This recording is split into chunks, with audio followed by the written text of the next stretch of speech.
Hello student, welcome in my biology classes. This is Julie Goyal. हम पढ़ रहे हैं 12th क्लास का chapter number 5, principle of inheritance and variation. Last video में हमने बात की थी पॉलीजेनिक इनहेरिटेंस। इस वीडियो में हम बात करेंगे pleiotropy. So what is a pleiotropy? Okay, last video में जब हमने बात की तो हमने बोला था कि जब मल्टीपल जीन्स मिलकर किसी एक ट्रेट को कंट्रोल करते हैं, जब मल्टीपल जीन्स मिलकर किसी एक ट्रेट को कंट्रोल करते हैं तो उसको हमने बोला था पॉलीजेनिक इनहेरिटेंस।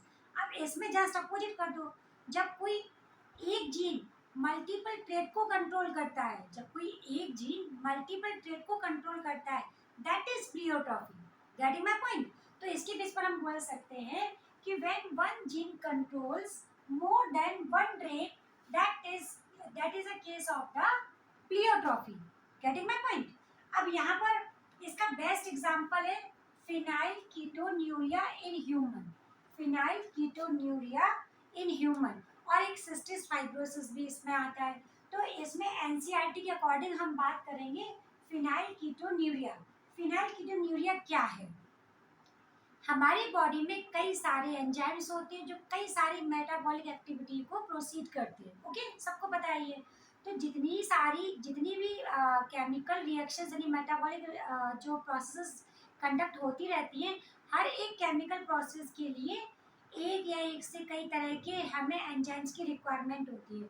और एंजाइम्स का रोल क्या होता है कि किसी भी मेटाबॉलिक एक्टिविटी को यानी कि प्रोसेस को तेजी से कंडक्ट करना है ना, विदाउट फेलियर, बिना फेल किए हुए। तो इसी तरह से हमारी बॉडी में जो अमाइनो एसिड्स होते हैं, अमाइनो एसिड जैसे कि फिनाइल एलिनिन अमाइनो एसिड्स होते हैं, इन पर एक पर्टिकुलर एंजाइम वर्क करता है जिसका नाम है फिनाइल एलानिन हाइड्रोक्सिलेज। जिसका नाम है फिनाइल एलानिन हाइड्रोक्सिलेज। इसका काम क्या होता है कि जो भी मेटाबॉलिक प्रोसेस होती है जिसमें ये जो होता है फिनाइल एलानिन अमीनो एसिड जो होते हैं, ये क्या करते हैं कि ये इस एंजाइम्स की हेल्प से इसको इसमें क्या बोलते हैं, टायरोसिन में कन्वर्ट कर देते हैं। और टायरोसिन जो होता है हमारी बॉडी की एक्टिविटीज के लिए जरूरतमंद चीज होती है। ठीक है ना? तो यहाँ पर इसको हम कैसे समझेंगे? थोड़ा सा टिपिकल लगता है। इसमें क्या होता है कि जो प्लियोट्रॉफी का केस जो होता है, इसमें जो एक जीन होता है वो एक जीन एक सिंगल म्यूटेशन के लिए रिस्पॉन्सिबल होता है। जब कभी हमारी बॉडी में कोई जीन में म्यूटेशन आता है, first of all we should know about the what is a mutation. when the sudden changes takes place into the chromosomes, अगर ये पूरे क्रोमोसोम के लेवल पर हो रहे हैं तो ये क्रोमोसोमल म्यूटेशंस कहलाते हैं। और अगर ये क्रोमोसोम पर प्रेजेंट किसी एक जीन पर हो रहे हैं तो इसको जीन म्यूटेशन भी बोलते हैं।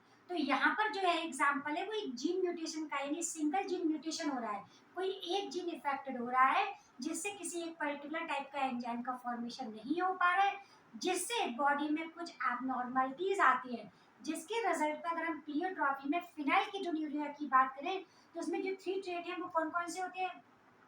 एक तो आता है मेंटल रिटार्डेशन, दूसरा होता है रिडक्शन ऑफ हेयर, और थर्ड होता है स्किन पिगमेंटेशन। अब ये कैसे होते हैं? लिसन, कि जब फिनाइल कीटोन्यूरिया की प्रोसेस डिसीज होती है, उसमें जो particular amino acid phenyl alanine होता है, इस पर एक एंजाइम काम करता है जिसको हम शॉर्ट में पीएएच या फिनाइल एलानिन हाइड्रोक्सिलेज बोलते हैं। ये जो इस एंजाइम्स की हेल्प पर जो अमीनो एसिड फिनाइल एलानिन होता है वो कन्वर्ट हो जाता है टायरोसिन में। ओके, और टायरोसिन जो होता है वो डिफरेंट डिफरेंट एक्टिविटी के लिए कंडक्ट हो जाता है, आगे अपनी प्रोसेस करने लगता है। जब कभी सिंगल जीन म्यूटेशन की वजह से ये जो बनने वाला एंजाइम्स है इसका फॉर्मेशन होना बंद हो जाए, बने ही ना, तो उस कंडीशन में क्या होता है? उस कंडीशन में जो फिनाइल एलानिन होता है, ये पीएएच यानी फिनाइल एलानिन हाइड्रोक्सिलेज की फॉर्मेशन ना होने के वजह से लार्ज अमाउंट में एक्यूमुलेट होता रहता है। और ये जाके एक्यूमुलेट होता कहाँ पर है? ब्रेन में। कहाँ पर जाके एक्यूमुलेट होता है? ब्रेन में एक्यूमुलेट होता है, जिसकी वजह से मेंटल रिटार्डेशन होने लगता है। और एक तो ट्रेट ये हो गया, एक ट्रेट को तो ये कंट्रोल कर रहा है, दूसरा रिडक्शन ऑफ हेयर, जो बाल होते हैं वो एबनॉर्मेलिटी से झड़ना स्टार्ट हो जाते हैं। ठीक है ना? तो ये सेकंड ट्रेट हो गया। और थर्ड ट्रेट क्या होता है? स्किन पिगमेंटेशन, स्किन पर पैचेस आ जाते हैं।